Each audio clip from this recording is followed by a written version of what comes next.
Welcome to जिंदगी IAS academy. आज हम पढ़ाने जा रहे हैं लेक्चर नंबर 16।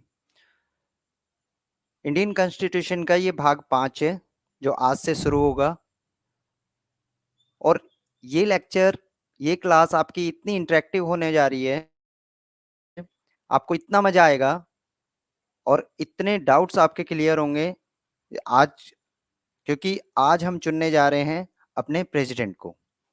इंडिया का जो सबसे बड़ी डेमोक्रेसी है उसके हेड को। Means we are going to elected our president. हम अपने इसके इलेक्शन प्रोसीजर को जानेंगे, फिर एक महाभियोग होता है कि इनको हटाया कैसे जाता है। आज हम चर्चा करेंगे स्टेप बाय स्टेप इस पूरे के पूरे टॉपिक पर। कहीं भी कोई भी डाउट होगा आप चैट बॉक्स में पूछ सकते हैं। और इस टॉपिक को, क्योंकि ये टॉपिक इतना इम्पोर्टेंट है कि आपकी प्रीलिम्स में, मेंस में या इंटरव्यू में यहाँ से क्वेश्चन आ जाता है और ये थोड़ा सा ट्रिकी है, ऐसे समझ में नहीं आएगा। तो यहाँ पे पूरी की पूरी क्लास में आप कहीं भी मत जाइएगा। इस टॉपिक को मैं इतना इतना आसान करके आपके सामने रखूंगा कि आज के बाद इससे कोई भी क्वेश्चन आएगा आप आराम से इसको सोल्व कर पाएंगे। चलिए तो स्टार्ट करते हैं। I will cover my class starting introduction, फिर मैं डिस्कस करूंगा इसका प्रोसीजर, क्योंकि कोई भी चुनाव होता है तो उस चुनाव में एक सिस्टम होता है, वो सिस्टम कैसे काम करता है। फिर यहाँ पे मैं आपको बताने जा रहा हूँ कि how to count the vote of MLA, की एक एमएलए की वोट हम कैसे काउंट करेंगे। एमएलए जैसे आप सभी को पता है मेंबर ऑफ लेजिस्लेटिव असेंबली होता है। देन हम कवर करेंगे कि how to count the vote of MP, member of parliament, क्योंकि जो आपका संसद है, पार्लियामेंट है, उसमें राज्यसभा और लोकसभा के जो एमपीज होते हैं वो इसमें कैसे वोट करते हैं और उनकी वोट को कैसे काउंट किया जाता है। देन ये बहुत इंपॉर्टेंट चीज है, सिंगल ट्रांसफरेबल वोटिंग सिस्टम, मतलब जहां पे इसको हिंदी में बोलते हैं एकल संक्रमणीय हस्तांतरी पद्धति। मतलब यहाँ पे आप ऐसा देखेंगे कि आपने वोट किसी को दिया और वो ट्रांसफर किसी को हो गया। ये थोड़ा सा ट्रिकी है, क्लास में ध्यान से रहिएगा, आपको वन बाय वन करके स्टेप बाय स्टेप मैं कवर करूंगा। देन इवेल्युएशन बताऊंगा कि इसका मूल्यांकन कैसे करते हैं, कि ये पॉजिटिव नेगेटिव सारी सारे एस्पेक्ट्स पे हम बात करेंगे, वन बाय वन करके इसका मैं क्लियर करूंगा। देन इम्पीचमेंट पे आप कमेंट बॉक्स में मुझे बताइए कि हमारे इंडियन कॉन्स्टिट्यूशन में इम्पीचमेंट मतलब महाभियोग कहाँ पे यूज हुआ है, कौन कौन से आर्टिकल्स में। देन कंक्लूड करूंगा। चलिए स्टार्ट करते हैं अपना आज का लेक्चर। ये क्यों इतना इंपॉर्टेंट है, why it is so important. ये इसलिए इम्पोर्टेंट है क्योंकि आप जब यूपीएससी की परीक्षा देने जाएंगे तो वहां पे अगर आयोग ने थोड़ा सा भी ट्रिकी क्वेश्चन कर दिया तो आप कंफ्यूज होने के चांसेस ज्यादा रहते हैं। क्योंकि हम नॉर्मली आज तक इलेक्शन देखा है कि जनता जाके वोट करती है और वोट करके अपना एमपी एमएलए चुनती है, वो जाके बाद में चीफ मिनिस्टर बनते हैं या प्राइम मिनिस्टर बनते हैं। वो सिस्टम थोड़ा सा सिंपल है कि उसमें जिसको सबसे ज्यादा वोट मिली वो जीत गया, वो विनर घोषित हो गया। लेकिन यहाँ पे ऐसा नहीं होता। तो कॉन्सेप्ट बेसिस पे आपका कॉन्सेप्ट अगर बन गया तो ये चीजें आप आराम से समझ पाएंगे और अपने एग्जामिनर को भी समझा पाएंगे। फिर हम बात करेंगे एक निर्वाचक मंडल, क्योंकि कोई भी चुनाव होता है उसमें जो वोटर्स होते हैं, अब इसमें वोटर्स कौन होंगे, क्योंकि यहाँ पे जो वोटिंग करने वाले हैं, यहाँ पे जनता, जो भारत की जनता है, भारत का नागरिक है, वो डायरेक्ट वोट नहीं करता है और ये अप्रत्यक्ष चुनाव भी होता है। इसको मैं पूरा नेक्स्ट उसमें कवर करूंगा। देन इसका वोटिंग प्रोसीजर आसान नहीं है कि जैसे आपने ईवीएम को यूज किया, ईवीएम पे क्लिक किया कि आपका वोट चला गया किसी भी पार्टी को, जिस पार्टी को आपको देना है। लेकिन यहाँ पे क्या होता है, यहाँ पे ईवीएम का प्रयोग नहीं होता, यहाँ पे बैलेट पेपर का यूज होता है। अब बात आती है इलेक्शन प्रोसीजर की। इलेक्शन प्रोसीजर में सबसे इंपॉर्टेंट पार्ट है हमारा निर्वाचक मंडल। अब देखिए इलेक्शन प्रोसीजर में मैं आपको समझाने जा रहा हूं कि किस तरह से हम काम करते हैं।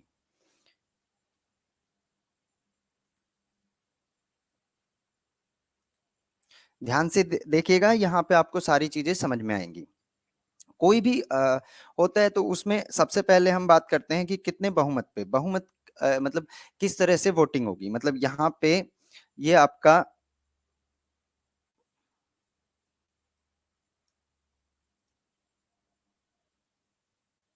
जो वोटिंग कैसे होगी,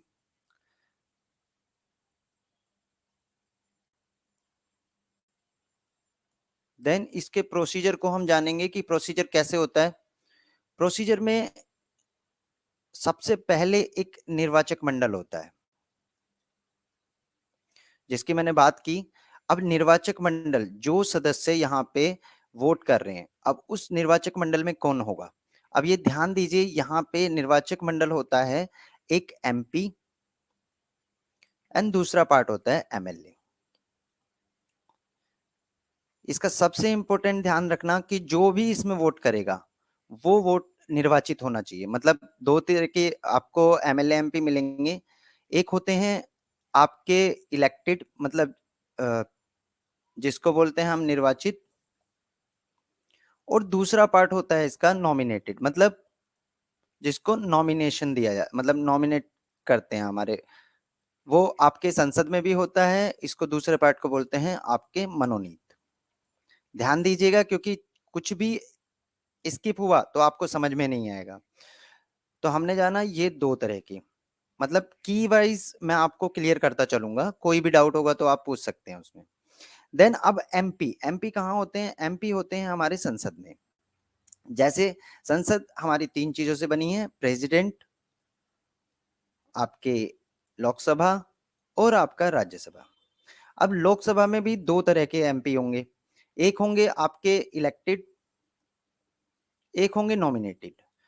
तो इसमें मैंने आपको पहले क्लियर किया कि केवल और केवल नॉमिनेटेड जो होंगे एमपीज वो पार्टिसिपेट करेंगे, सॉरी इलेक्टेड जो होंगे वो पार्टिसिपेट करेंगे। और नॉमिनेटेड, नॉमिनेशन कौन कौन से होते हैं, जैसे आप देखेंगे नॉमिनेशन अगर हम लोकसभा की बात करते हैं तो पहले दो एंग्लो इंडियन को, दो एंग्लो इंडियन चुने जाते थे। एंग्लो इंडियन आपको पता होगा, मैंने प्रीवियस क्लास में इसको कवर किया है। तो दो एंग्लो इंडियन को प्रेसिडेंट चुनता था। कौन चुनता था, आपके प्रेसिडेंट। तो दो एंग्लो इंडियन, अगर उनका प्रतिनिधित्व लोकसभा में नहीं है तो दो एंग्लो इंडियन को नॉमिनेट किया जाता था। लेकिन जो आपका अमेंडमेंट 104 2019 में आया, 104 2019, उसने इस पूरे के पूरे को काट दिया। मतलब अब एंग्लो इंडियन दो नहीं चुने जाते। तो डेट इसके लिए है आपकी 25 जनवरी, नोट डाउन करते रहिएगा, 2020। मतलब 26 जनवरी से एंग्लो इंडियन वाली चीजें यहाँ पे नॉमिनेशन खत्म हो गया। एज वेल एज ये आपके जो विधानसभा है वहां पे भी एक चुना जाता था, वो भी खत्म कर दिया गया साइमल्टेनियसली। तो अब क्या होगा, अब ये मनोनीत में यहाँ पे एंग्लो इंडियन नहीं होंगे। लेकिन अगर राज्यसभा की बात करते हैं तो 12 मेंबर आज भी चुने जाते हैं। मतलब 12 सदस्य आज की डेट में भी राष्ट्रपति चुनता है, अलग अलग विभाग से। कोई कला के क्षेत्र में होगा, कोई साहित्य के क्षेत्र में होगा। मतलब इस तरह से आपके कुछ भाग होते हैं, उसमें 12 मेंबर चुने जाते हैं। अब आप देखिए कि यहाँ पे जिस तरह से हमने जाना कि पहले तो निर्वाचित, मतलब मनोनीत, मैंने यहाँ पे आपको क्लियर किया है कि आपको पता चल जाए कि मनोनीत होते कौन कौन है और कहाँ कहाँ किस तरह से रहते हैं। तो अब हम टोटल बात करेंगे केवल निर्वाचित की, जो यहाँ पे निर्वाचक मंडल के सदस्य होते हैं। इसको नोट डाउन करते रहिए, मैं इरेज करने जा रहा हूँ।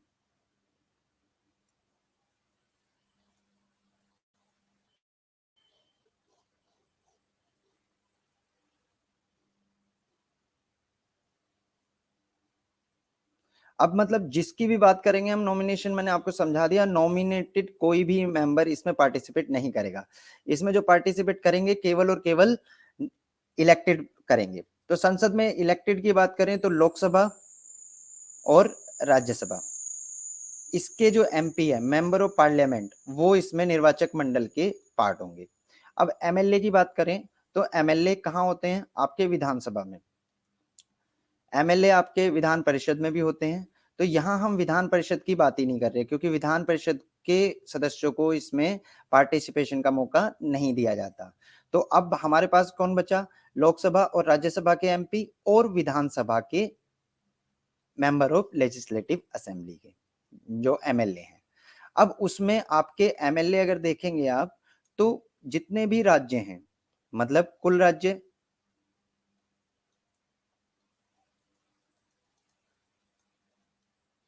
राज्य आए प्लस दिल्ली,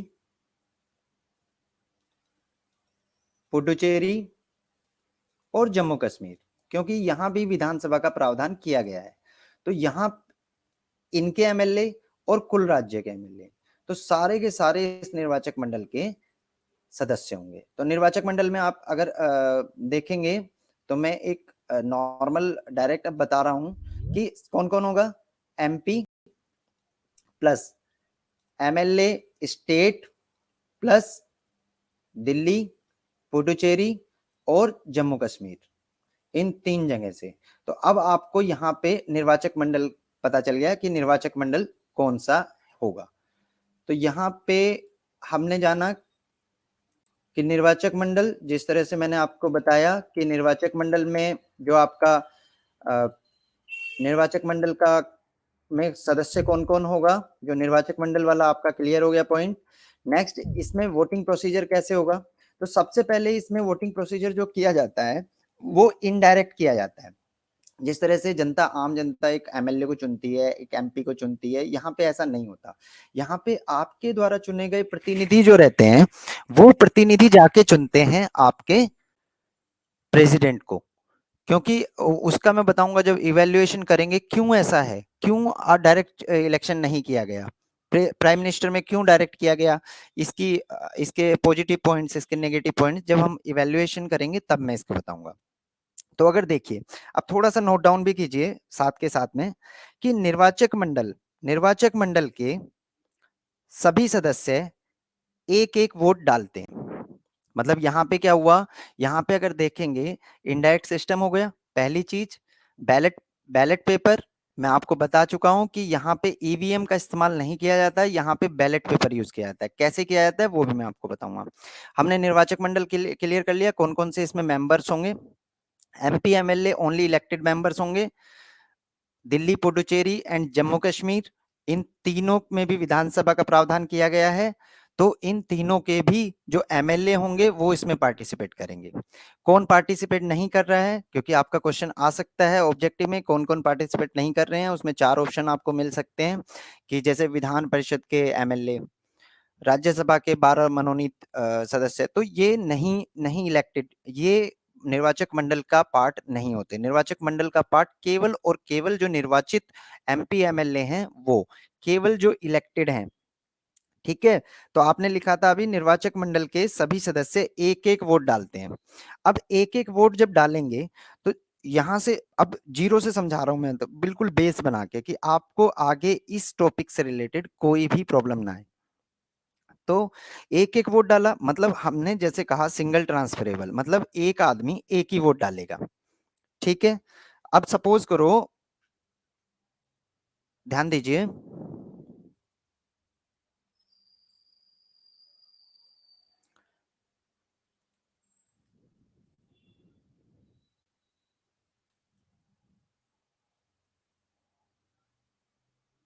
मैं इसको इरेज कर लेता हूं थोड़ा, क्योंकि ये क्लास बहुत इंटरेस्टिंग होने जा रही है कि इसमें आज आपके सारे के सारे डाउट क्लियर हो जाएंगे कि किस तरह से ये चुनते हैं, किस तरह से वो होता है, कि सारी की सारी। अब प्रोसीजर में सबसे पहले सपोज करो एक बंदा है, एक निर्वाचक मंडल का एक सदस्य है, वो केवल और केवल सिंगल वोट डालेगा। अब उसने अगर सिंगल वोट डाली तो सिंगल वोट का ही काउंटिंग होगा। ऐसा तो नहीं है वो 4-5 वोट डाल देगा, वो एक वोट डालेगा। उसमें प्रीफरेंस सिस्टम होगा, मतलब प्रीफरेंस सिस्टम होगा। सपोज करो एक 5 उम्मीदवार हैं, हो सकता है 5 हो, 6 हो, 7 हो, 8 हो, कितने भी हो सकते हैं। हम लेके चलते हैं, चलो 4 उम्मीदवार यहाँ पे A B C D खड़े हुए, तो उसके पास में एक मतपत्र होगा जिसमें चारों उम्मीदवार प्रेफरेंस से होंगे। मतलब ए इस यहाँ पे लिखा होगा A B C डी करके, और इसके आगे उसको वरीयता देनी है। अब इनमें से सबसे पसंदीदा जो उसका है A for Apple, A for Apple में उसका पसंदीदा है तो इसको एक वरीयता दे देगा। अब सपोज करो आर उसका दूसरा फेवरेट है तो उसको 2 दे देगा, और डी उसका तीसरे नंबर पे, मतलब अगर ये नहीं तो ये और ये नहीं तो ये, तो यहाँ पे इस तरह से वो प्रेफरेंसेस देता है। मतलब यहाँ पे वरीयता देके, वरीयता देने के बाद में वो अपना मतपत्र मतदान कर देता है। तो यहाँ आप नॉर्मल में क्या करते हैं, ईवीएम में देखते हैं, एक ईवीएम होती है और उसमें आपके मेंबर्स होते हैं इस तरह से, और आप एक बटन दबाते हैं तो आपकी वोट हो जाती है। लेकिन यहाँ पे ऐसा नहीं है, यहाँ पे आपको मतपत्र, तो आपको यहाँ पे इसका ये जवाब मिला होगा कि क्यों हम बैलेट पेपर यूज करते हैं, क्यों हम ईवीएम का इस्तेमाल नहीं करते। अगर कोई आपसे पूछता है तो आज आप आज के बाद में बताने की स्थिति में होंगे कि हम क्यों इसमें बैलेट पेपर का यूज करते हैं। अब मैं आपको एक एग्जांपल देता हूं, सपोज करो कि अब यहाँ पे वोट वैल्यू भी अलग अलग होगी, कि यूपी के एमएलए की वोट सपोज करो 50 रह जाए, और तमिलनाडु के उसकी 10 रह जाए, और हरियाणा हरियाणा के की 5 रह जाए। तो ऐसा क्यों, मतलब जो वो एमएलए की वोट वैल्यू होगी यहाँ पे, तो उनकी वोट वैल्यू भी डिफर करेगी। ऐसा नहीं है कि सब एमएलए बराबर होंगे। क्यों, उसका मैं बताता हूँ ऐसा क्यों होता है, हम कैसे निकालते हैं। जिस तरह से हमने कहा कि एक एमएलए की वोट वैल्यू, हमारा टॉपिक भी है कि एक एमएलए की हम वोट वैल्यू कैसे निकालेंगे। तो एमएलए की वोट वैल्यू का एक फॉर्मूला है बहुत सिंपल सा, आपको ध्यान देना है यहाँ पे कि किस तरह से नोट डाउन करते रहना बच्चों, क्योंकि आज आप पढ़े हैं, आज के बाद में हो सकता है कि एक हफ्ते बाद चीजें भूल जाएं। तो जैसे नोट्स बने होंगे तो आप आराम से उस चीज को कर पाएंगे। तो हेडिंग डालिए, मतलब लिखिए इसमें कि एमएलए वोट वैल्यू। अगर हम एमएलए की वोट वैल्यू निकालनी है तो वहां के, अब सपोज करो हम यूपी का एग्जांपल ले रहे हैं, एक स्टेट का एग्जांपल लेंगे, फिर हम उसी तरह से सभी का वो कर लेंगे। तो यूपी की कुल जनसंख्या, मतलब सबसे पहले ऊपर कौन सा आएगा, कुल संख्या, मतलब जो आपकी पब्लिक है वहां पे, जो यूपी के स्टेट हो, मतलब स्टेट में रहते हैं, वहां का मूल निवास, वहां की आपकी मतावली में नाम है उनका, तो वहां पे मतलब यूपी की कुल जनसंख्या, यूपी की जनसंख्या आपकी 26 करोड़ के करीब में है, ये जनसंख्या। इसके डिवाइड में क्या आएगा, इसके डिवाइड में आएगा यूपी के निर्वाचित एमएलए, और वो भी कहाँ के, वो केवल और केवल विधानसभा के, विधान परिषद के इसमें काउंट नहीं करते। मतलब निर्वाचित एमएलए की कुल संख्या, अभी एंग्लो इंडियन का प्रावधान खत्म कर दिया तो एक, जिस तरह से अगर हम बताएं 403 यूपी के एमएलए होते हैं विधानसभा में। तो यहाँ पे अगर हम अभी इस तरह से आप समझिए कि हम एक एग्जाम्पल लेते हैं सब, और इस सभी को मतलब 1000 से हम डिवाइड करेंगे। 1000 से इसलिए डिवाइड कर रहे हैं कि संख्या बहुत बड़ी आएगी, 26 करोड़ और 403, आप देख सकते हैं कितनी बड़ी संख्या आएगी। तो यहाँ पे फिर कैलकुलेशन में उसको 3 डिवाइड कर देंगे तो थोड़ा सा कम वैल्यू आ जाएगी। तो ये थोड़ा सा इजी बनाने के लिए इसको 1000 से डिवाइड किया जाता है। ऐसे सभी स्टेट में ये डिवाइड करके जानेंगे। तो एमएलए की वोट वैल्यू कैसे निकालेंगे, कुल जनसंख्या जो आपके उस स्टेट की कुल जनसंख्या है, उसके बाद उसके निर्वाचित एमएलए की संख्या, मतलब निर्वाचित जो एमएलए हैं उनकी। अब सपोज करो यूपी की जनसंख्या की अगर हम काउंट कर, मतलब एक एग्जांपल ले रहे हैं हम, सपोज करो यहाँ पे यूपी की जो जनसंख्या है वो 1 लाख है। मतलब यहाँ पे हम एक एजम्पशन ले रहे हैं, और जो एमएलए हैं वहां पे 20 है, ठीक है, जबकि 403 है। लेकिन हमने यहाँ एक एग्जांपल ले रहा है कि आप इजी समझ जाओ, क्योंकि वो उसमें जाओगे तो आप बहुत डिफिकल्ट में हो जाओगे, यहाँ बहुत इजी स्टेप बाय स्टेप बताऊंगा। तो 0 से 0 गया, और 2 से अगर काटोगे तो कितना आया आपका, 5000। तो ये आंसर आया। अब 5000 को हमने बोला था किससे डिवाइड करेंगे, इसको डिवाइड करेंगे 1000 से। तो यहाँ पे यूपी के जो एक एमएलए की वैल्यू आई, वोट वैल्यू आई 5। तो इसी तरह हम सभी एमएलए की वोट वैल्यू निकाल लेंगे। अब यूपी के एमएलए की आई वोट वैल्यू 5, तो यूपी के सभी एमएलए की कितनी आएगी, सपोज करो यहाँ पे 400, मतलब जितनी हमने ली, यहाँ पे अगर हम एग्जांपल लें तो हमने तो 20 ली थी, तो यहाँ पे यूपी के टोटल जो एमएलए हैं निर्वाचित, उनकी वोट वैल्यू 100 आ जाएगी। मतलब यूपी से जो पार्टिसिपेशन होगा वो 100 का होगा, मतलब यूपी के सभी एमएलए की वोट वैल्यू 100 की जाएगी। यहां तक बच्चों समझ में आया? किसी को भी कोई डाउट हो आप यहाँ पूछ सकते हैं कि अभी हमने जाना है कि एमएलए की वोट वैल्यू कैसे निकालेंगे।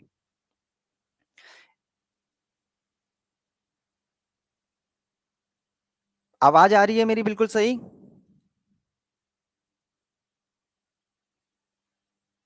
स्क्रीन वोट शिवानी समझ में आ रहा है?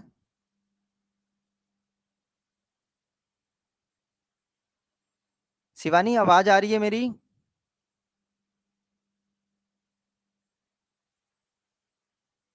चलिए अब हम चलते हैं। हमने यहाँ तक इस क्लास में हमने क्या क्या देखा? हमने एमएलए की वोट वैल्यू निकाल ली है। एमएलए की वोट वैल्यू, जैसे हमने एमएलए की वोट वैल्यू निकाली, उसमें स्टेट पॉपुलेशन का स्टेट पॉपुलेशन जैसे यूपी का एक एग्जांपल लिया, फिर इलेक्टेड एमएलए लिए, यूपी का एक एग्जांपल लेके हमने निकाल दिया। अब यहाँ पे दूसरा, जिस तरह से मैंने बताया कि हमने एमएलए की वैल्यू निकाल ली, अब हम एमपी के वोट वैल्यू निकालेंगे कि एमपी की वोट वैल्यू कैसे निकलती है। यहाँ पे एक क्वेश्चन बहुत इंपॉर्टेंट आता है कि क्या सभी स्टेट्स के एमएलए, जो राज्य के एमएलए हैं, उनकी वोट वैल्यू बराबर होती है? मतलब यूपी का एक एमएलए है अर्जुन सिंह, और हरियाणा का एक वैल्यू है एक एमएलए है राम सिंह। क्या राम सिंह की वोट वैल्यू अर्जुन सिंह की वोट वैल्यू के बराबर होगी? नहीं। इसलिए नहीं होगी क्योंकि यूपी की जनसंख्या बहुत ज्यादा है और हरियाणा की जनसंख्या बहुत कम है। तो अगर हम इसको देखें तो यहाँ पे हम कह सकते हैं कि दो अलग अलग राज्यों के एमएलए की वोट वैल्यू बराबर नहीं होती। लेकिन अगर दोनों एमएलए यूपी के ही है तो उनकी दोनों की वोट वैल्यू बराबर होगी। तो यहाँ पे ये प्रीलिम्स में कभी भी क्वेश्चन इस टाइप का आ जाता है। अब अगर एमपी की हमें वोट वैल्यू निकालनी है, अब एमपी की वोट वैल्यू निकालने के लिए मैं आपको बता रहा हूं, यहाँ पे हम एमपी की वोट वैल्यू कैसे निकालेंगे कि एमपी की वोट वैल्यू के लिए हमें लोकसभा, भाई पार्लियामेंट में होते हैं एमपी, लोकसभा राज्यसभा के इलेक्टेड मेंबर्स लेने पड़ेंगे। लोकसभा और राज्यसभा के इलेक्टेड मेंबर्स और all states combined MLA value. मतलब हमें इस फॉर्मूले में क्या क्या चाहिएगा? एक तो हमें लोकसभा और राज्यसभा के इलेक्टेड मेंबर, दूसरा जिस तरह से हमने एमएलए की वोट वैल्यू पहले निकाली थी कि हमने यूपी की, हरियाणा की, इसी तरह 28 राज्यों की निकाली, फिर दिल्ली, पुडुचेरी और जम्मू कश्मीर, उनके एमएलए की वोट वैल्यू निकाल ली। और जैसे हमने यूपी के एमएलए की वोट वैल्यू सब प्लस कर दी, फिर ऐसे ही हरियाणा, तमिलनाडु, आंध्र प्रदेश, कर्नाटका, 28 के 28 राज्य प्लस 3 यूटी जो मैंने बताए हैं, उनका भी हमारे पास, मतलब एक डाटा आ गया। एक डाटा चाहिए हमें, अभी ये डाटा हमारा रह गया है, जैसे मैथ के फॉर्मूले में होता है। तो एक डाटा हम निकाल चुके हैं, वन बाय वन करके हमने सबको ऐड कर दिया। अब यहाँ पे हम देखेंगे क्या, क्यों ये दोनों डिफर करते हैं। उससे पहले हम सीखते हैं कि कैसे हम एमपी की वोट वैल्यू निकालते हैं। अगेन मैं आपको समझा रहा हूँ कि किस तरह से हम, अगर वोट वैल्यू हमें निकालनी है, तो यहाँ पे जिस तरह से हमने अभी एमएलए की निकाली थी, अभी हम एमपी की निकालेंगे। क्योंकि एमएलए की वोट वैल्यू निकालने में हमें एक फॉर्मूले में हमारा एक एक पॉइंट मिल गया। अब अगर हम देखें दूसरा पॉइंट मिल गया तो हमारा सारा का सारा सॉल्यूशन, मतलब सारी प्रॉब्लम हमारी सोल्व हो जाएगी। तो यहाँ पे बच्चों हेडिंग डालना कि एमपी वोट वैल्यू। शिवानी लिखते चलना, जो जो बच्चे हैं वो लिखते चलेंगे तो आगे कभी भूलेंगे नहीं। अब एमपी की वोट वैल्यू के लिए क्या करेंगे? सबसे पहले हम, जैसे हमने ऊपर वहां कुल जनसंख्या लिखी थी, यहाँ पे हम क्या लिखेंगे कि सभी राज्यों के एमएलए की वोट वैल्यू। मतलब सभी राज्य, सभी राज्यों, राज्यों में कौन कौन आएगा? मतलब जो आपके 28 स्टेट हैं, देन प्लस दिल्ली, पुडुचेरी और जम्मू कश्मीर, यहां से जितने भी सभी राज्यों के निर्वाचित, मतलब इलेक्टेड, इन शब्दों पे ध्यान देना, ये बहुत इंपॉर्टेंट है कि निर्वाचित एमएलए के मतों का कुल मूल्य।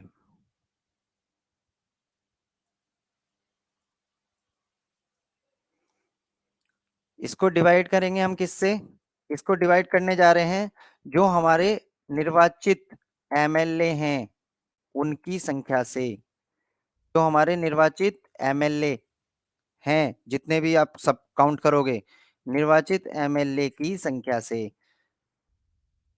यहां तक समझा हमने? ये फिगर तो हमारे पास पहले पहले फॉर्मूले से आ गई थी। और ये फिगर हमारे पास कहां से आएगी? क्योंकि हम जितने भी इलेक्टेड में एमएलए हैं 28 स्टेट और दिल्ली पुडुचेरी और जम्मू कश्मीर से। तो सपोज अब मैं आपको एक चीज बताऊं कि सपोज यहां से हमें हमें क्या मिलेगा? हमें यहां से एक फिगर प्राप्त हो जाएगी। फिगर अब एमपी की वोट वैल्यू है, तो यहाँ पे ये करके अगर हमने निकाला है, तो सपोज करो एमपी की वोट वैल्यू एमएलए से तो ज्यादा आएगी। इसकी वैल्यू आई 100, एग्जाम्पल ले रहे हैं हम कि एमपी की वोट वैल्यू 100 आई। अब एमपी कितने हैं? अब एमपी का भी हम काउंट करेंगे। जैसे लोकसभा में अब अभी कितने हैं? 545 थे, अभी 543 हैं। मतलब दो एंग्लो इंडियन खत्म हो गए। तो इलेक्टेड जो हैं वो कौन से हैं? 543। और राज्यसभा में, राज्यसभा की बात करें तो हम कितने हैं आपके? जल्दी जल्दी बताइए। 238। क्योंकि जो आपके 230 यहाँ पे आपके कितने? 238 सभी राज्यों से आते हैं और 20 यूटी से आते हैं। ठीक है, ये थोड़ा सा फिगर आपको पता होना चाहिए। ये सभी राज्यों से आएंगे और यूटी यहाँ पे सारे काउंट होंगे। यहाँ पे कौन से काउंट नहीं हो रहे? जो 12 मनोनीत है। तो 12 मनोनीत जो अगर हम खत्म करें, मतलब काउंट करें तो कितने हो गए? 12 इसमें से काउंट कर लो। 250 से 12 गए, कितने बचे आपके? 250 से 12 बचे तो 238। थोड़ा सा मैथमेटिक्स का ध्यान रखना, क्योंकि मैं गड़बड़ कर देता हूँ कभी कभी। लेकिन पॉलिटी में आपको वन बाय वन करके सारी चीजें तो हमारे पास कहाँ आए? मतलब 238 और 543, तो ये करीबन कितने हो जाएंगे? 3 और 8, 11, 4 3 7 और 1 8 और 5 और 2 7, मतलब 781 के करीब है हमारे ये आपके एमपी आ गए। तो ये हमें वैल्यू कितनी मिल गई? 781। और ये हमने पहले फॉर्मूले से निकाला था, ए करके सपोज करो, तो ये दोनों मिल गए, तो हमारे पास एक एमपी की वोट वैल्यू आ गई। आई होप यहां तक आप समझे। कोई भी डाउट हो? क्योंकि हमने, मैं एक बार रिकैप कर रहा हूं कि एमपी वोट वैल्यू कैसे? सभी राज्यों के जो हमें पहले मिल गया, एमएलए जो निर्वाचित हैं, जो निर्वाचित होंगे जो, ठीक है, और निर्वाचित एमएलए जितनी भी संख्या है उनकी टोटल सभी स्टेट्स के मिला के। सॉरी, निर्वाचित एमएलए नहीं आएगा यहाँ पे, एमपी आएगा। मतलब यहाँ पे एमपी आएगा, मतलब निर्वाचित एमपी की संख्या, जिस तरह से हमने यहाँ पे निकाल लिया 781। तो यहां तक आपको दो दो चीजें मिल गई हैं। दो चीजें कौन कौन सी मिली हमें? एमपी की वोट वैल्यू मिल गई और एमएलए की। अब हमारे पास दोनों की वोट वैल्यू आके सारी चीजें होगी। अब निर्वाचक मंडल में आपको टोटल समझा चुका हूं कि निर्वाचक मंडल कैसे काम करता है, निर्वाचक मंडल में होता कौन कौन है, ये आपको पता चल चुका है। अब हमारे पास क्या क्या चीजें आ गई? एक तो निर्वाचक मंडल आ गया। अब हम देखेंगे कैसे वोटिंग होती है, मतलब जिस तरह से मैंने आपको बताया कि वोटिंग प्रोसीजर कैसे होगा। वोटिंग का एक बहुमत का काम आता है। मैं आपको एक क्लास में बता चुका हूं कि कौन सा बहुमत इसमें यूज होता है। विशेष प्रकार का तीसरा बहुमत, मतलब विशेष थ्री, विशेष प्रकार का तीसरा। क्या सही बोल रहा हूं? नहीं, ये आपका इम्पीचमेंट में यूज होता है, जो आपका आगे तो क्लास में कहीं भी छोड़ के जाने की जरूरत नहीं है। मैं इसको बहुत ही इंटरेक्टिव बनाने वाला हूं और आज आपके सारे के सारे डाउट हो जाएंगे क्लियर।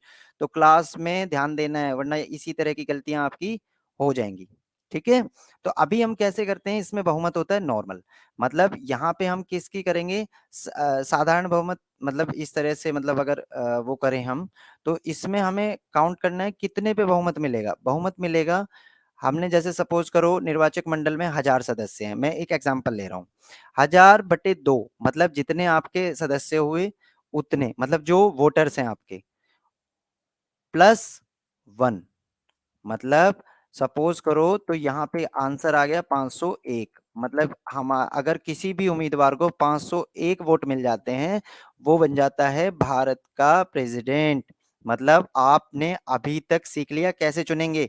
अब इसमें थोड़ा सा डिफिकल्टी ये आएगी कि ये सिंगल ट्रांसफरेबल कैसे होता है, मतलब क्या ये किस तरह से वोटिंग। अभी हमने सीखा निर्वाचक मंडल क्या होता है, निर्वाचक मंडल सीखा हमने। देन हमने सीखा कि वैल्यूज वोट की कैसे निकालते हैं। देन हमने सीखा कि फॉर्मूला क्या है। देन हमने सीखा कि 501 पे आके वो प्रेसिडेंट बन जाएगा। अब इसमें नेक्स्ट आता है कि मैंने ये भी बताया आपको कि एमपी एमएलए की जो वोट वैल्यू है, मतलब एमपी की वैल्यू एमएलए की वैल्यू से ज्यादा रहेगी वोट वैल्यू।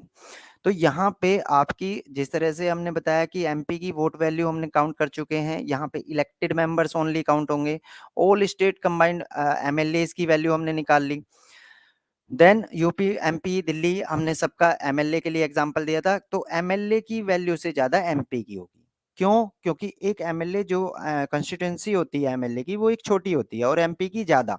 और सारा का सारा खेल कहाँ का है? सारा का सारा खेल है जनसंख्या का। कि अगर एमपी अपनी कंस्टिट्यूंसी, एक बड़ी कंस्टिट्यूंसी को का प्रतिनिधित्व कर रहा है, तो उसकी वैल्यू ऑलवेज ज्यादा रहेगी। तो अब कोई भी अभी तक कोई पूछेगा तो आप बता देंगे। अब सिंगल ट्रांसफरेबल वोटिंग सिस्टम कैसे होता है? सिंगल ट्रांसफरेबल वोटिंग सिस्टम को बोलते हैं एकल संक्रमणीय हस्तांतरण अनुपातिक पद्धति। बहुत बड़ा नाम है इसका, मैं एक एक चीज आपको क्लियर करूंगा यहाँ पे। मतलब सिंगल ट्रांसफरेबल वोट सिस्टम का है, इसका एक एक वर्ड मैं आपको क्लियर करने जा रहा हूँ आज। देन इसमें प्रेफरेंसेबल सिस्टम कैसे होता है, प्रेफरेंस कैसे दी जाती है, वो भी मैं आपको बताऊंगा। देन अनुपातिक पद्धति क्या होती है, वो भी मैं आपको बताऊंगा। हाउ इट वर्क, ये कैसे वर्क करता है। चलिए अब देखते हैं इसका सबसे इंपॉर्टेंट पार्ट। सबसे इंपॉर्टेंट पार्ट को ये एक बार फिगर देख लीजिए, फिर मैं आपको बोर्ड पे समझाता हूँ। ये देख लिया आपने। चलिए अब मैं आपको बताता हूं कि ये काम कैसे करता है। कि अभी हमने निर्वाचक मंडल ये सारी चीजें देख ली। अब ये काम कैसे करेगा, जो ये पद्धति है ये कैसे होगी कि एक बंदे ने एक को वोट दिया, मतलब किसी ने अपने उम्मीदवार को वोट दिया, प्रेफरेंस दी पहली, लेकिन फिर भी प्रेसिडेंट कोई और बन गया। मतलब क्यों बना? क्योंकि आपकी वोट आगे चल के ट्रांसफर कर गई। कि ए ने, सपोज करो ए ने एक वोट दी एक को, एक वोट देगा सिंगल। मतलब पहली चीज ध्यान रखना इसमें, ए जो वोट देगा वो एक ही वोट देगा, चार पांच वोट नहीं देगा। तो पहला शब्द क्लियर कि एक ही वोट देगा। देन सिंगल के बाद में क्या है? ट्रांसफरेबल। ये मैं बताऊंगा कि कैसे वह उसकी आपकी वोट ट्रांसफर होगी। देन अनुपातिक। अनुपातिक का मतलब क्या होगा? जो आपका अनुपातिक वर्ड क्यों आया? अनुपातिक इसलिए आया क्योंकि एमएलए और एमपी दोनों पार्टिसिपेट कर रहे हैं और दोनों की जो वोट वैल्यू है दोनों की डिफर है। कि एक एमएलए जो वोट डाला था और एमपी जो वोट डाल रहा है, तो उनकी दोनों की वैल्यू अलग है। सिंगल ट्रांसफरेबल अनुपातिक पद्धति, मतलब यहाँ हस्तांतरण भी हो गया, अनुपातिक भी सीख लिया और सिंगल भी सीख लिया। अब हम देखेंगे किस तरह से ये काम करता है आपका। अब कहीं ना कहीं एक निर्वाचन, जो हमने 501 निर्वाचन कोटा जो प्राप्त करना है, वो कैसे प्राप्त होगा? निर्वाचन कोटा आपने देखा कि यहाँ पे किसी उम्मीदवार को जिसको 501 मिलेंगी, वो बन जाएगा प्रेसिडेंट। तो उसके लिए देखिए अब किस तरह से एक एक टेबल बनाइए।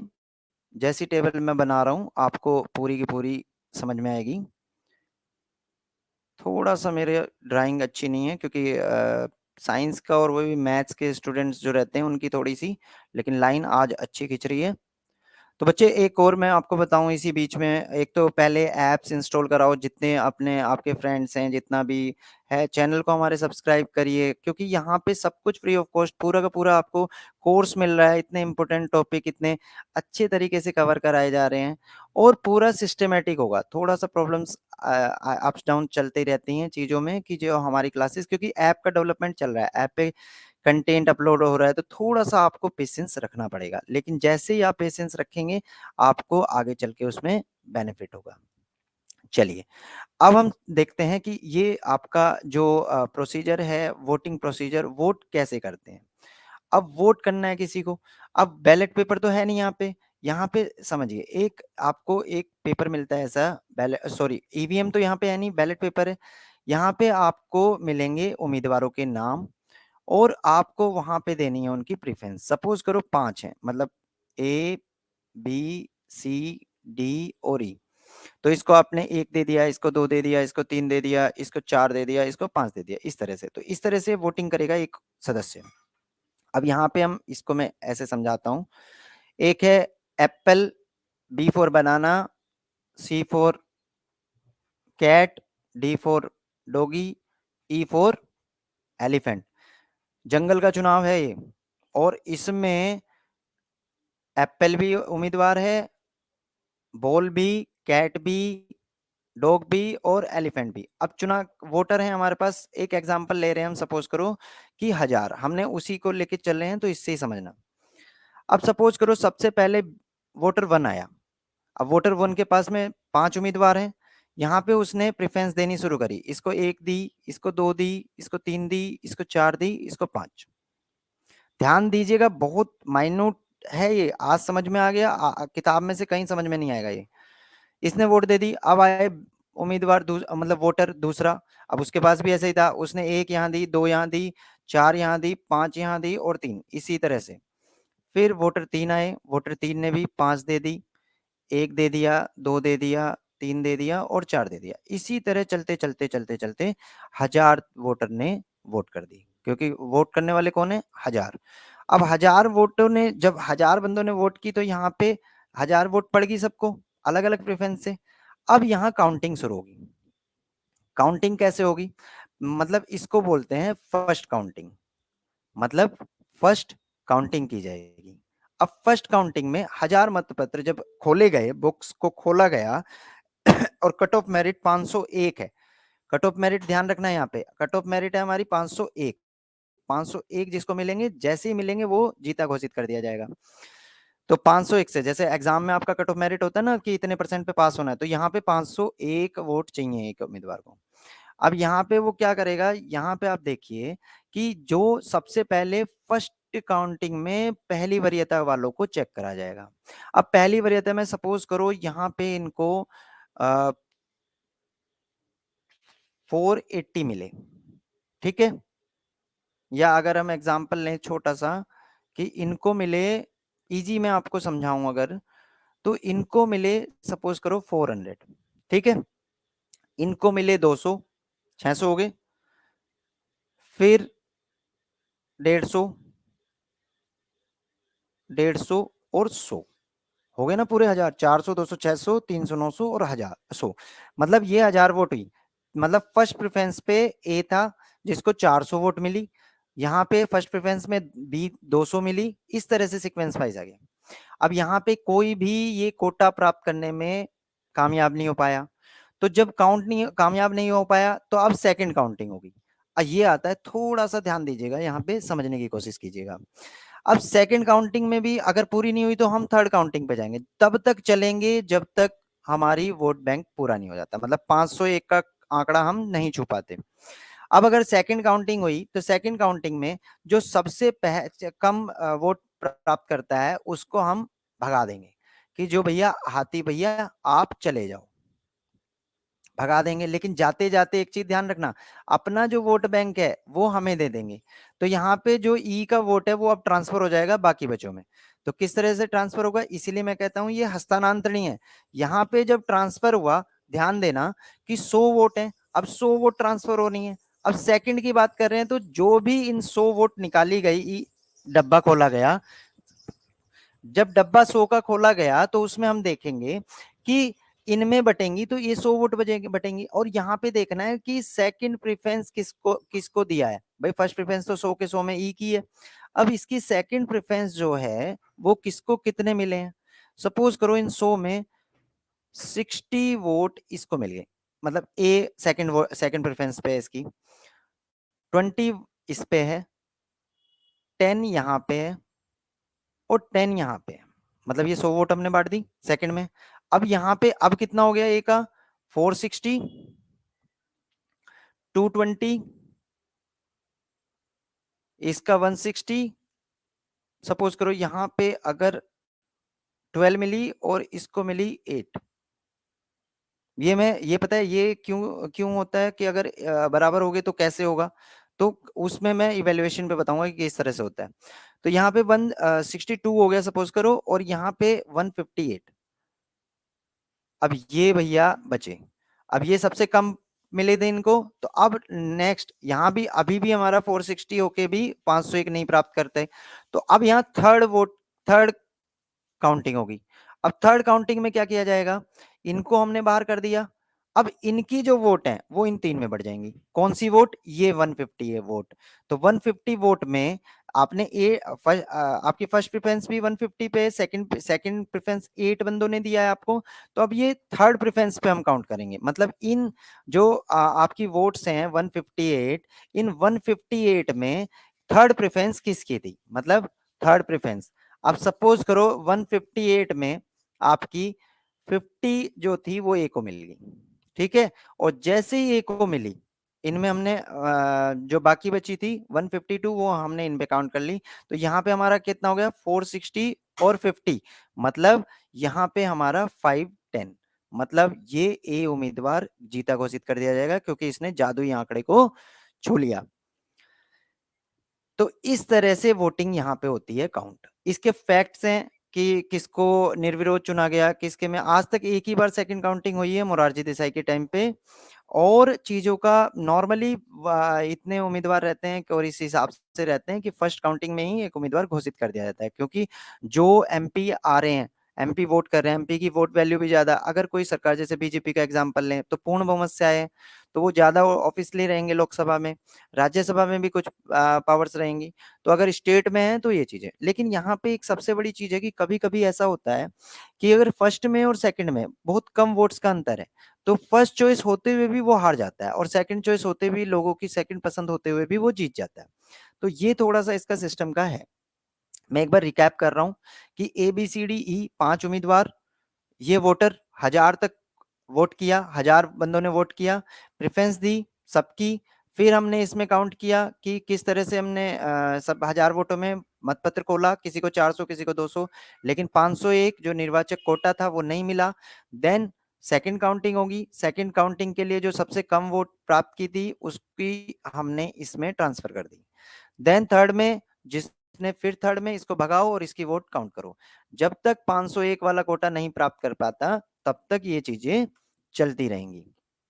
यहाँ पे बच्चों किसी को डाउट है तो आप पूछ सकते हैं। इस सिस्टम का आप स्क्रीनशॉट भी खींच सकते हैं, और स्क्रीनशॉट तो आप नहीं खींच पाएंगे, आप इसका टेबल बना लो, मैं आपको थोड़ा टाइम दे रहा हूँ, 1 मिनट लीजिए, फिर हम आएंगे इसके अगले भाग पे। क्योंकि यहां तक अगर आपका ये सिस्टम क्लियर हो गया तो समझना आपने आज बहुत बड़ी जंग जीत ली है। आप किसी से भी पूछना, किसी से भी बात करना, अगर इस चीज को इतने आसान तरीके से, इस तरीके से समझा पाए, तो आप देखना, आपको किताब में ये बिल्कुल भी समझ में नहीं आएगा, कहीं से भी आपको समझ में नहीं आएगा। तो इसको एक बार बार बार 2-3 बार आप देखेंगे ना इस पोर्शन को, इस वीडियो के, तो आपको ये चीजें समझ में आ जाएंगी। अब एकल संक्रमण ये मैंने आपको समझा दिया पूरा का पूरा। अब थोड़ा सा लिखिए कि क्योंकि मैंने इसमें transferable, single, everything, each and everything मैंने आपको यहाँ पे कवर की है। अब थोड़ा सा बच्चों लिखने का प्रयास कीजिए कि लिखेंगे कैसे, फिर उसके बाद मैं इवेल्युएट कराऊंगा और अपनी आगे बढ़ेंगे हम अपनी क्लास पे। तो यहाँ पे थोड़ा सा लिखेंगे आप, लिखिए, हेडिंग डालिए, एकल संक्रमणीय पद्धति।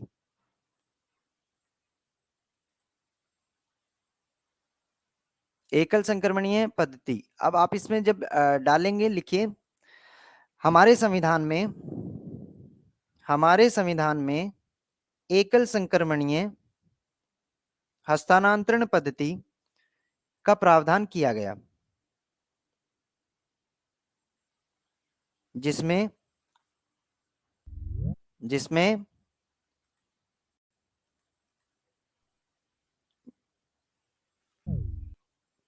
राष्ट्रपति के निर्वाचन में, जिसमें राष्ट्रपति के निर्वाचन में प्रत्येक सदस्य को एक वोट डालने का अधिकार दिया गया, एक वोट डालने का अधिकार दिया गया। लेकिन लेकिन वह अपनी पसंद से, मतलब प्रेफरेंस हो रही है, वह अपनी पसंद से उम्मीदवारों के बीच, क्योंकि अगर आपका मेंस में क्वेश्चन आता है तो आप आसानी से लिख पाए, मेरा पर्पस वो है कि आपको समझ में भी आना चाहिए और लिखना भी चाहिए, तभी आपको नंबर मिलेंगे। अपनी पसंद से उम्मीदवारों के बीच वरीयता का क्रम निर्धारित कर सकता है, फुल स्टॉप।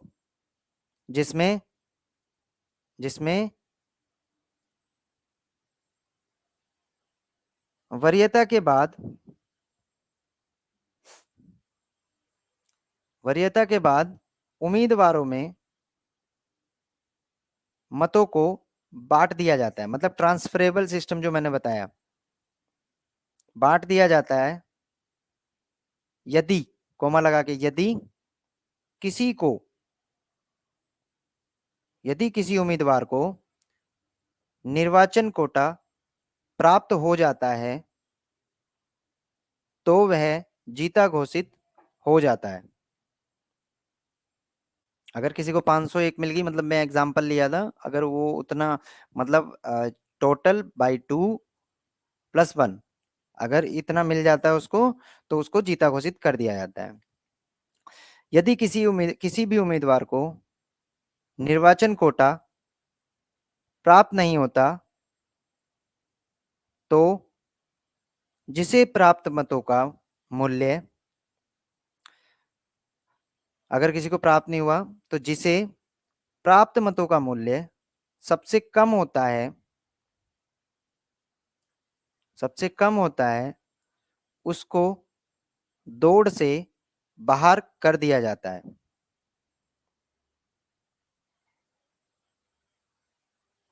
तथा उसको मिले मतों को बचे उम्मीदवारों के बीच बांट दिया जाता है। जो मैंने आपको समझाया था किस तरह से डिस्ट्रीब्यूशन होगा, ये डिस्ट्रीब्यूशन हर किसी को समझ में नहीं आता, ना कोई इतना आसानी से पढ़ा पाएगा। यह प्रक्रिया तब तक चलेगी, यह प्रक्रिया तब तक चलेगी जब तक जब तक निर्वाचन कोटा प्राप्त नहीं होता, जब तक निर्वाचन कोटा प्राप्त नहीं होता। तो लिख लिया आपने बच्चों? मिठू, आवाज आ रही है तुम्हें? आ रही सर, आ रही। चलिए, नोट डाउन कर रहे हैं ना आप?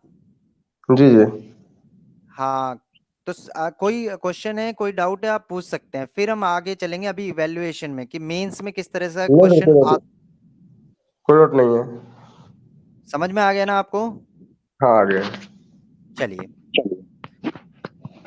अब हम बात करेंगे कि किस तरह से मतलब इवैल्यूएशन पे सबसे पहले देखते हैं कि इवैल्यूएशन अगर मेंस में आपका क्वेश्चन आता है, क्योंकि मेंस में प्रीलिम्स के फैक्ट्स भी आपके तैयार हो जाएंगे, मेंस में क्वेश्चन आएगा घुमा के कि मेंस में अगर मूल्यांकन करने पे आ गया कि तुम मूल्यांकन किस तरह से करोगे आप, कि उसके पॉजिटिव लिखोगे, नेगेटिव लिखोगे, फिर उसके बाद में आप देखेंगे कि उसको हम किस तरफ आपका झुकाव रहेगा, उसको अच्छा बताएंगे या बुरा बताएंगे। तो हमेशा याद रखिएगा, मैं हमेशा बताया कि एक तो आलोचक ऐसा कहते हैं, ऐसे आपको बताना है। दूसरा, अगर किसी चीज को डायरेक्टली वो फैक्ट्स में है तो आप कह सकते हैं, डायरेक्ट भी उसको नेगेटिव बता सकते हैं। लेकिन ध्यान रखिएगा, कभी भी अगर कोई संविधान ने कोई चीज दी है या किसी ने कोई पद्धति बनाई है, उसको कभी भी नकारात्मक दृष्टिकोण से नहीं देखना है। उसमें आपका झुकाव इक्विटी, मतलब मैंने कहा ना अनुपातिक पद्धति, जैसे एमएलए एमपी को मैंने समझाया था, तो इक्विटी में रहना, आपका झुकाव रहना चाहिए पॉजिटिवनेस में।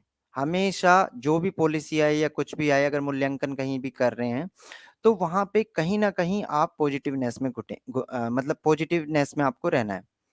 और अगर आपको नका आलोचना कर रही हैं, और आलोचना ही मतलब मूल्यांकन नहीं करना, केवल आलोचना कर रही है, तो आलोचना भी इतनी नहीं करनी कि आप बिल्कुल ही नेगेटिव चले जाएं, वहां भी कुछ पॉजिटिवनेस आपको रखनी है। तो अगर हम यहाँ पे बात करें तो सबसे पहले तो ये बहुत जटिल प्रक्रिया है। अगर नेगेटिव पॉइंट देखें तो ये बहुत ही ज्यादा जटिल है।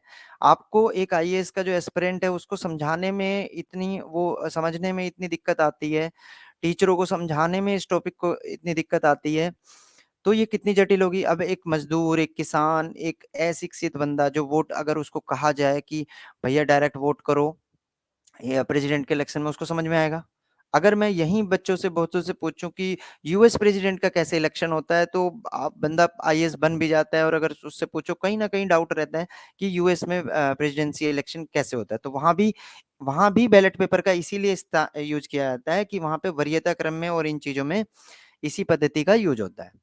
दूसरी क्या है कि ये कंपल्सन टू प्रीफर, यहाँ पे कोई कंपल्सन नहीं होता। मतलब अगर नेगेटिव में जाएं कि वरीयता देने के लिए आपने दे दिया, लेकिन जो सांसद हैं या जो एमएलए हैं वो बंधे हुए नहीं है।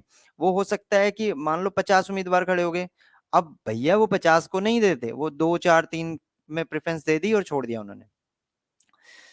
तो मतलब यहाँ पे कोई कंपल्सन नहीं है कि उनके वरीयता देनी देनी है। ये पॉइंट्स बहुत कम बच्चों को पता होता है, मतलब बहुत कम किताबों में भी ये आपको मिलता है। तो ये मतलब अगर नेगेटिव में जाएंगे तो बहुत तकड़ा पॉइंट है, यहाँ पे आपके अच्छे नंबर आते हैं। कि अब तीसरी क्या होगी, अगर हम तीसरी बात करें कि अगर दो उम्मीदवारों को वोट इक्वल हो जाते हैं, मतलब दो उम्मीदवारों के वोट इक्वल हो गए कि दोनों को मिल गए, जैसे मैंने आज जब समझा रहा था कि 150 150 160 160 हो गया था, तो वहां पे ये इस प्रक्रिया को और जटिल बना देता है और कहीं ना कहीं चुनाव में गतिरोध उत्पन्न करता है, क्योंकि इसका कोई भी सॉल्यूशन संविधान सभा ने इसको बनाते समय नहीं दिया। लेकिन ऐसा आज तक हुआ नहीं, तो ऐसी समस्याएं कभी आई नहीं है, लेकिन आ सकती हैं, इसलिए आप आलोचना में इसको डाल सकते हैं। हमने देखा सबसे पहले आप देखिए बहुत जटिल प्रक्रिया है। सबसे पहले आप हेडिंग डालेंगे मूल्यांकन करना, फिर इवेल्युएट करेंगे, तो इसमें सबसे जटिल प्रक्रिया है, क्योंकि जटिल इसलिए है कि सामान्य आदमी को भी समझ में नहीं आएगी इतनी इजीली। इतना बड़ा नाम हो गया, एकल संक्रमणीय हस्तांतरण अनुपातिक पद्धति, एक एक वर्ड को आप कैसे, एक किसान के पास इतना टाइम है, एक मजदूर के पास इतना टाइम है, एक मिडिल क्लास जो जॉब करता है 9 to 5 की, क्या उसके पास इतना टाइम है? नहीं, बिल्कुल भी नहीं है। तो वो किस तरह से वो करेंगे?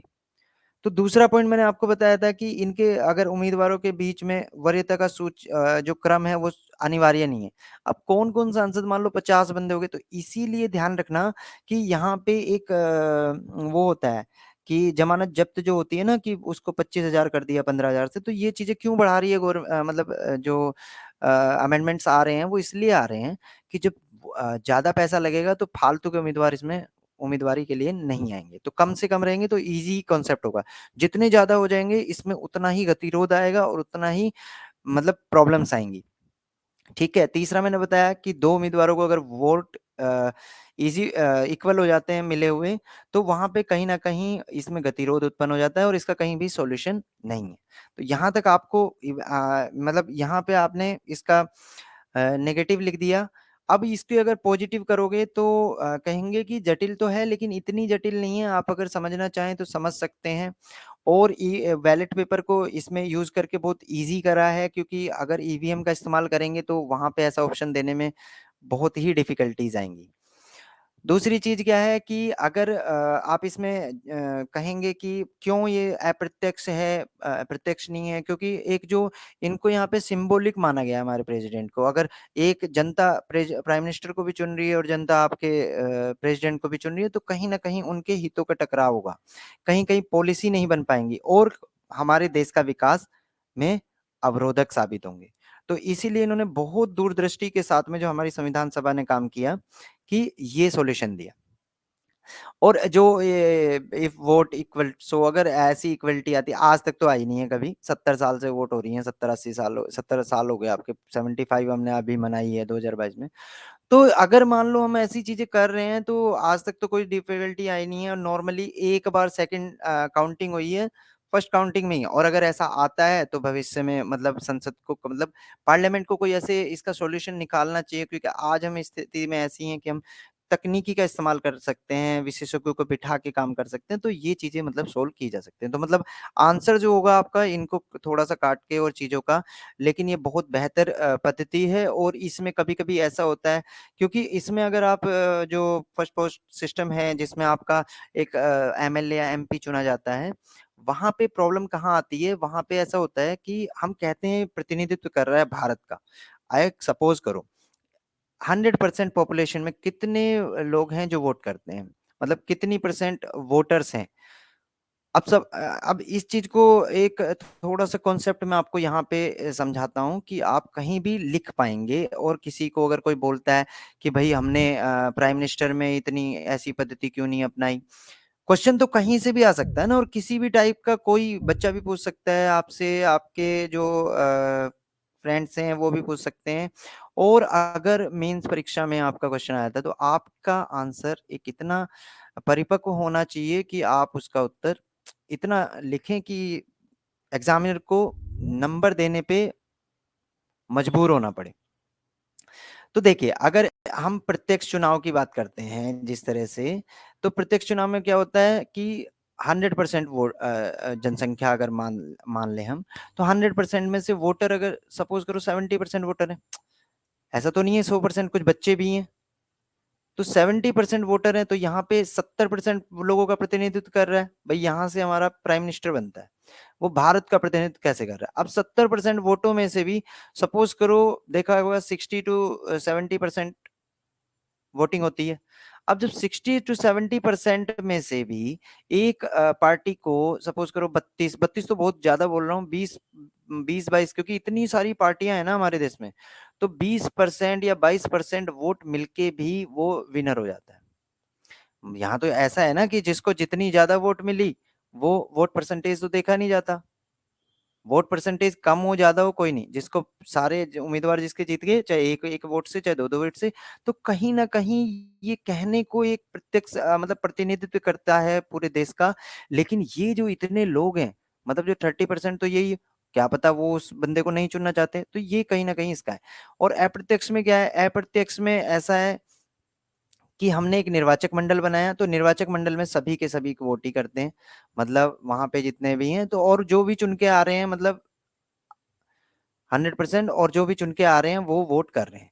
तो ये आप अगर कॉन्सेप्ट अपना क्लियर कर लेंगे तो आप कैसा भी क्वेश्चन लिख पाएंगे, कहीं से भी आप उठा के देख लेना। अगर इस टॉपिक में जो मैंने आज पढ़ाया, इससे कहीं कोई बाहर क्वेश्चन चला जाए।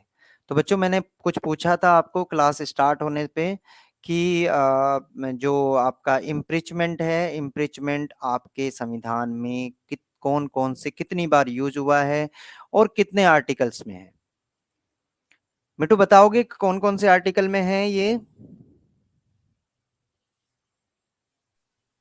सर नहीं पता। चलिए, आज बहुत सारी चीजें पता चलेंगी। तो महाभियोग हम कंप्लीट करेंगे आज की क्लास में। तो महाभियोग देखिए, महाभियोग होता क्या है, इसको लिखते भी लिखिएगा भी, और क्योंकि जो मैं बोलता हूँ उसको लिखते चलेंगे तो आपको आगे चीजें समझ में आएगी। अब एक हेडिंग डालिए यहाँ पे,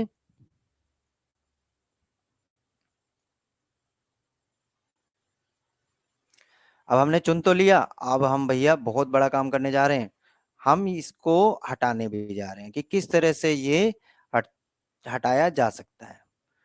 तो जो आपका महाभियोग शब्द है, वो आर्टिकल दो ही जगह यूज हुआ है हमारे संविधान में, केवल दो जगह। एक आपका आर्टिकल 56 एंड आर्टिकल 61।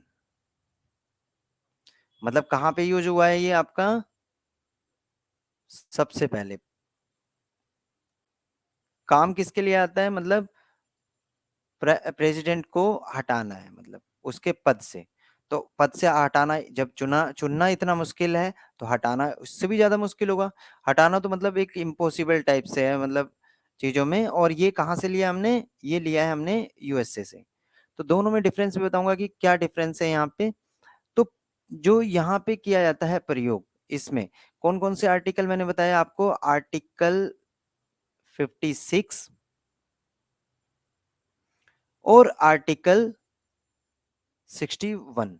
अब दोनों में कैसे यूज किया गया है? आर्टिकल 56 में दो शर्तें हैं, मतलब दो चीजें लिखी हुई हैं। पहले पार्ट में इन्होंने लिखा है आर्टिकल 56 में कि यदि यदि प्रेसिडेंट चाहे तो वो अपना त्याग पत्र, कारण कुछ भी रहे, वो अपना त्याग पत्र वाइस प्रेसिडेंट को दे सकता है। मतलब जब उनका मन करे वो अपना त्याग पत्र वाइस प्रेसिडेंट को दे देंगे। पहली पहली जो इन्होंने बताया है। 56 में दूसरा जो पॉइंट लिखा हुआ है वो कहता है कि यदि संविधान का उल्लंघन करता है, मतलब क्या करते हैं अगर प्रेसिडेंट, एक ही आधार है, केवल और केवल एक ही आधार है, संविधान का उल्लंघन। अगर वो संविधान का उल्लंघन करते हैं किसी भी तरह से, अब देखो यहाँ पे कोई वर्डिंग नहीं दी गई है हमारे संविधान में, अब वो उल्लंघन किस तरह से माना जाए वो मतलब डिसाइड करेगा, आपकी संसद जिस हिसाब से वो किया जाएगा। तो संविधान का उल्लंघन करने का आधार है, अगर वो है तो यहाँ पे महाभियोग लगेगा। और आर्टिकल 61 क्या कहता है? आर्टिकल 61 में महाभियोग की प्रक्रिया बताई गई है केवल, मतलब महाभियोग लगेगा यहाँ बता दिया, फिर पूरी की पूरी प्रक्रिया कहाँ पे होगी? आपकी पूरी प्रक्रिया करते हैं आर्टिकल 61 के आधार पर। समझ में आया कि यहाँ पे हम जिस तरह से, मतलब आर्टिकल 56 क्या कहता है और ये क्या कहता है। अब थोड़ा सा लिख लीजिए आप, फिर मैं उसको समझा दूंगा, क्योंकि लिखा रहेगा तो आप आसानी से लिख पाएंगे, क्योंकि मेंस के क्वेश्चंस 150 शब्दों में, 250 शब्दों में, 200 शब्दों में जिस तरह से आप लिखेंगे तो आसानी से लिख पाएंगे। सबसे पहले महाभियोग हेडिंग डालिए, महाभियोग हेडिंग डाल के उसमें से एक बहुत शॉर्ट में मैं डेफिनेशन आपको लिखवा दे रहा हूं इसकी। भारत के भारत के राष्ट्रपति को भारत के राष्ट्रपति को संसद के दोनों सदनों के द्वारा अलग अलग अलग अलग विशेष बहुमत विशेष बहुमत से विशेष बहुमत से पारित प्रस्ताव के आधार पर हटाया जाता है। मतलब दोनों सदन कौन है? लोकसभा और राज्यसभा, ठीक है, लोकसभा और राज्यसभा। और बहुमत कौन सा यूज हो रहा है? जो मैंने आपको बताया विशेष तीन स्टार्टिंग में ही बताया था, विशेष बहुमत हो गया। देन वो बहुमत वाली क्लास आप देखिएगा तो बहुमत किस प्रकार के होते हैं, आपका पूरा डाउट क्लियर होगा, जिसे महाभियोग कहते हैं। तो ये दोनों सदन अलग अलग तरीके से मतलब दोनों उसमें एक ही रीति से विशेष बहुमत से इनको हटाते हैं।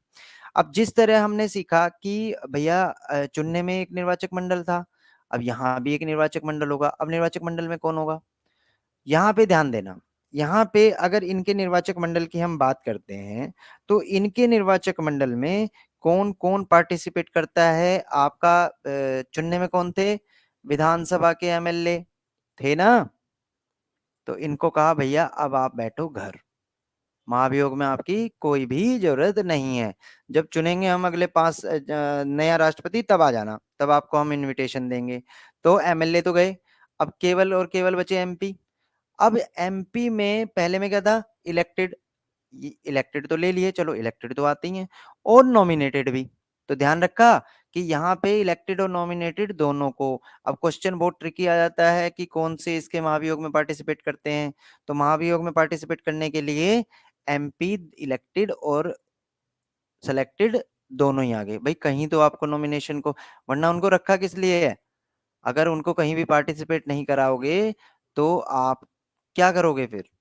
ठीक है, अब समझिए। अब ये इसकी मैं प्रक्रिया समझाता हूं कि प्रक्रिया कैसे है। यहाँ कहीं नहीं जाइएगा, ये आपको आज इतनी अच्छी तरीके से चीजें समझ में आ जाएंगी। मतलब अब हम बात करेंगे प्रक्रिया पे कि किस तरह से प्रक्रिया हम करते हैं इसके महाभियोग की। आर्टिकल 61 में दिया गया है, क्वेश्चन आए तो आर्टिकल 61। तो प्रक्रिया में थोड़ा सा पहले लिखिए, लिख लेंगे तो आपको मतलब आसानी रहेगी। पहले लिखिए, पहला मतलब हेडिंग डाल दीजिए, प्रस्ताव, राष्ट्रपति को महाभियोग से हटाने का प्रस्ताव संसद के किसी भी सदन में लाया जा सकता है, मतलब लोकसभा और राज्यसभा कहीं भी लाया जा सकता है। तो प्रस्ताव को पेश करने वाले क्या होंगे? 50 अनुमोदक होंगे, 50 प्रस्तावक होंगे। जो प्रस्ताव मतलब 50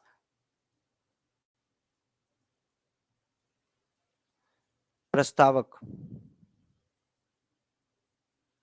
और 50 अनुमोदक। अब ये प्रस्तावक क्या होता है भैया? प्रस्ताव जो प्रस्ताव आ गया, कोई भी एमपी एमएलए कोई भी एक प्रस्ताव तो लाएगा ही। अब जैसे ही वो प्रस्ताव आया तो उस पे हस्ताक्षर चाहिए भैया, कितने? 50 लोगों के, ठीक है, 50 मतलब एमपीज के, ऐसे ही नहीं आएगा। और 50 उसको अनुमोदित भी करना चाहिए, मतलब 50 प्रस्ताव हस्ताक्षर कर दिए और 50 ने हो गए। मतलब दम है चीजों में, इतने बड़े पद पे रहने वाले व्यक्ति को हटाना है तो बहुत मेहनत करनी पड़ेगी। तो प्रस्ताव संसद के किसी भी सदन में, लोकसभा या राज्यसभा ब्रैकेट में लाया जा सकता है, लेकिन जिस भी सदन में आए, दो शर्तें का ध्यान रखना है, दो शर्तों का। अब शर्तों को हम करते हैं रेड में। अब शर्तें कौन कौन सी हैं, दो लिखते भी चलिएगा साथ में। दो शर्तें कौन सी हैं, पहली शर्त, पहली शर्त जो मैंने आपको बताई कि ये हमने जब प्रस्ताव ला दिया, ये अनुमोदक हो गया, इसके बाद चीजें चल गई। अब उसके बाद 1/4 हस्ताक्षर होना चाहिए। मतलब क्या होना चाहिए, उसके बाद में हस्ताक्षर 1/4 जो टोटल हैं, जो इसके पार्टिसिपेट कर रहे हैं, उसमें आपके कुल कुल का 1/4 का हस्ताक्षर होना चाहिए। अब सपोज करो लोकसभा में ला रहे हैं, तो लोकसभा में कितने हैं 543, तो 543/4 करके मिनिमम इतने के हस्ताक्षर होने चाहिए। तो पहली शर्त कवर होगी। दूसरी शर्त में है कि अब भैया जब आपने सपोज करो एक ए बंदा है जिसने प्रस्ताव लाया था, फिर सारे काम कर लिए, फिर हस्ताक्षर साइन भी करा लिया, अब ये तो एक नोट होगा ना, इस नोट को किसको देगा, किसको देगा, ये देगा आपके स्पीकर को, जो अगर लोकसभा में आया तो स्पीकर को, और नहीं तो सभापति को। तो स्पीकर को दिया। अब इस भाई इतनी बड़ी चीज हो रही है, अब स्पीकर ऐसे तो काम नहीं करेगा। अब स्पीकर आपके जो वर्तमान प्रेसिडेंट हैं उनको ये नोटिस देंगे, मतलब नोटिस नहीं, मतलब ये बताएंगे कि आपके अगेंस्ट में ऐसे ऐसे एक महाभियोग प्रस्ताव लाया गया है, आपको इस पे क्या कहना है, आपको कुछ इस पे उत्तर देने के लिए या जो भी करने के लिए आपको, आप सोचिए इस पे क्या करें। तो उसकी टाइम सीमा है 14 दिन। मतलब उनको 14 दिन मिनिमम नोटिस, मतलब 14 दिन पहले इसकी इंफॉर्मेशन, मतलब स्पीकर ने इन्फॉर्म कर दिया इनको, प्रेसिडेंट को, कि आपके अगेंस्ट में एक महाभियोग लाया गया है। तो दोनों शर्तें होगी, 14 दिन का नोटिस और 1/4 हस्ताक्षर। फिर अगला पॉइंट डालिए, प्रस्ताव जिस भी सदन में लाया जाता है। अब जिस भी सदन में तो किसी में भी लाया जा सकता है। अब प्रस्ताव जिस भी सदन में लाया जाता है उसमें मतदान का 2/3, मतलब मतदान का 2/3 बहुमत मिलना चाहिए। 2/3 बहुमत, विशेष बहुमत हम जो कहते हैं, ठीक है।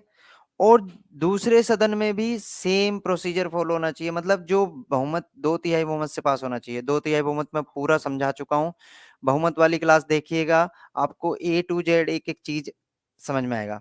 और जैसे ही ये दोनों सदन में 2/3 बहुमत से पास हो जाता है, वो जो आपके प्रेसिडेंट है वो स्वतः पद मुक्त हो जाते हैं, मतलब उनको कोई हटाने वाला नहीं है, स्वतः पद मुक्त, उसी डेट से उसी टाइम स्वतः पद मुक्त हो जाएंगे।